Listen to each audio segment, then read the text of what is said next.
Hey guys, Swivel here, back again with another edition of Flashback Fridays, and what I have for you today is the McFarlane Toys DC Multiverse Superman the Animated Series Flash. Now before we get into the meat and taters of this review, since I no longer have the packaging for this figure, let's just take a look-see at his collectible trading card. Which I gotta tell ya, toy photographer over at McFarlane Toys has stepped up their game significantly. This is back when they started using obligatory product shots, quote-unquote obligatory product shots, on the trading cards, and this one is one of the weaker ones for sure.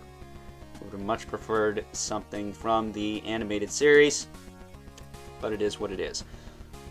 Then on the back there is a bio for this version of the Flash, which is Wally West, by the way. That said, you heard me right. This is how he appeared in Superman the Animated Series and not Justice League or Justice League Unlimited. There's only one issue in regards to accuracy, but we'll get into that in just a minute. Because he also comes with a lightning bolt. One single lightning bolt for his foot. Kind of sucks that he didn't get the whole spread like the Barry Allen and Wally West Rebirth figures got, but it is what it is, I suppose.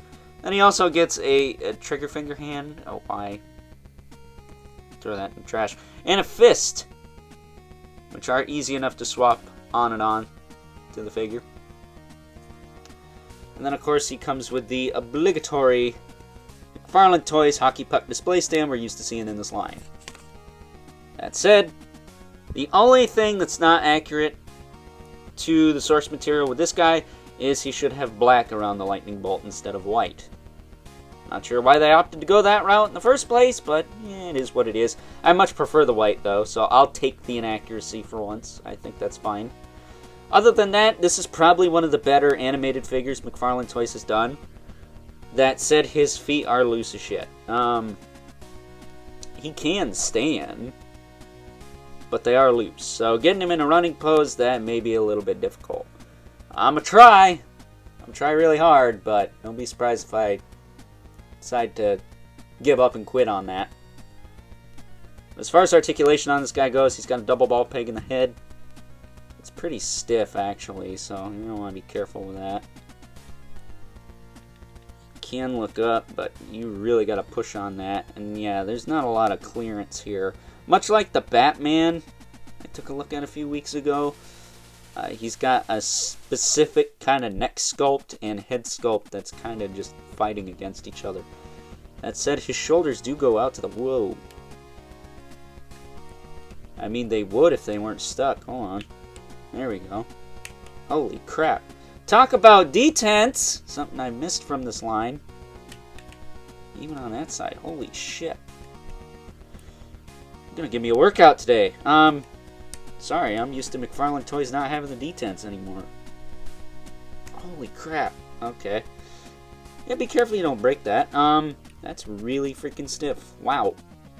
Alright. That said, he does have that butterfly thing that we're used to seeing in this line. Nice tight shoulders, I have to say. This is what I expect from the Todd Father, not all this loose shit we've been getting lately. What the hell? He's got a bicep swivel there. Single joint at the elbow. It's nice and crunchy. It's got a ball hinge wrist, and as I said before, you can easily pop the hands out. Pop them back on. They snap into place, which is nice. I do like that. Torso, actually gets some crunch. Not bad. It looks kind of ugly from the back, but you're going to be looking at it from there. Gets some back, so not a bad ab crunch for one of these. Most of them have been pretty hindered, so I'll take that. It's got a waist swivel, and of course you can tilt him a little bit here and there. Hips kick forward, and they're a little bit hindered because of the diaper. And they are on those ball hinges, but they're a little tighter this time around, so I do appreciate that. That said, he can kick out to the side really well. Better than Spider-Man, Hasbro. He's got double knee, which doesn't look terrible, man. I don't know why we keep getting the Cliffs of Dover when they were doing it right to begin with, so not sure what's up with that. That said, he does have a lot of flashing and mold degradation on these knees. But I did buy this figure super late. Didn't buy him when he came out, so they probably made like 1 million of these by the time I got him. And I only paid $6 for him off Dorkside, so can't really complain. It's got the ball hinge feet there, with the swivel and the rocker and all that. Not too bad on the swivel and the rocker. I think those are acceptable. I just wish the hinges themselves were tight. Then he's got toe joints, which that one's tight and neutral. What about the other? Not so much, but you know what? We're halfway there, which is more than I can say for a lot of these. So, you know, it's not perfect. Like most of these animated figures, they're not perfect. But I like them. I think they're alright. If you want animated figures to play with, holy shit. And ones with super tight-ass freaking shoulders, this is the way to go. If you want accuracy, get the DC Collectible set. I actually don't think those are on the Fragile side, like the early days of the Batman animated line, back when they were doing that. So, with that being said, this is a win, man. I do wish it came with some more lightning effects, though. With that being said, let's now move on and take a look at some size comparisons. First up, here's our animated Flash next to his Rebirth counterpart, which I do believe was a gold label exclusive to Walmart, if I'm not mistaken. That said, this version of Wally West towers over these animated figures for whatever reason. Well, at least they're from different source material, so there is that, I suppose. Then we also have Superman, also from Superman the animated series, and unlike how he scales with Jon Stewart and Batman, who, mind you, aren't from the same series, he's actually in decent scale with good old Wally West here. He is a little bit taller, which is how it should be. That said, I wouldn't mind getting a complete Justice League lineup in the Bruce Timm styling in scale with one another. Doesn't have to be perfect, but should at least be better than what we got, right? And last, but certainly not least, we have our two regulars, the Mythic Legions, Brother Mandibulus, Livid Spawn as usual, towers over everyone. So with that being said, time to wrap things up, some final thoughts.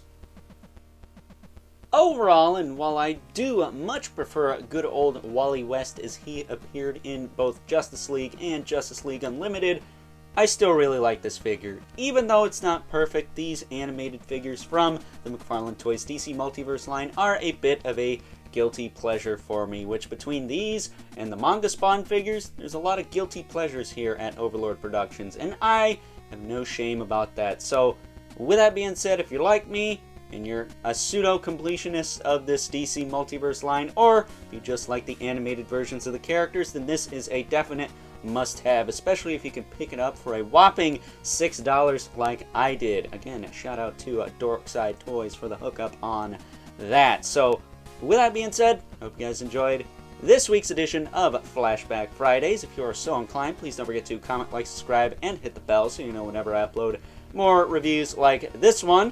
If you haven't already, please hit me up on Instagram at Overlord Productions. But as always, keep the comments civil, because the world sucks enough as it is, especially when I know that some of you out there have yet to see the comedic genius of Wally West in both Justice League and Justice League Unlimited. I mean, I laughed out loud so hard to very many of his lines. You need to check it out if you haven't done so already. So, with that being said, until next time, I'll catch you guys later.